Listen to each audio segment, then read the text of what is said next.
Hi everyone!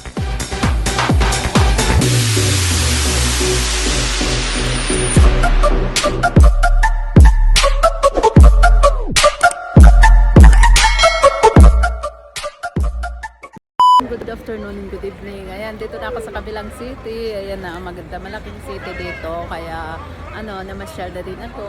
Ayan na may day off ako. Kulang pa ito yung tao eh. Kaya, ayan Kaya, pakita ko sa inyo.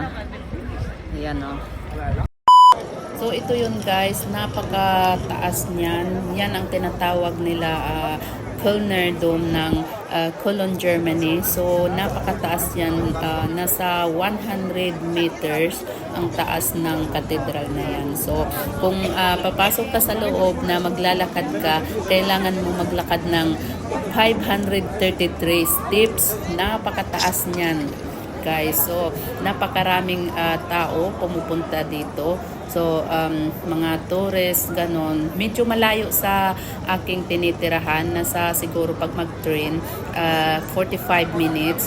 So, ito ang malapit na city na medyo malaki dito sa tinitirahan tao, ko. guys. So, tara guys, pupunta tayo naman doon sa kabila. So, ayan na nga mga kakumaring tunay. Andito na naman ako. Diba nakita niyo ang daming tao. So, ayan yung Cologne City Tour, yung bus. So, ayan, napakaganda rin. Diba, ang daming tao. Tapos yan, nagpipicture. Maraming mga tourist dyan. So, maaga pa yan, guys. Kaya, hindi pa ganyan masyadong karami yung tao. Punong-puno yan, guys. So, ayan, may isa dyan, nag-drawing, may mga lahat ng mga bandila.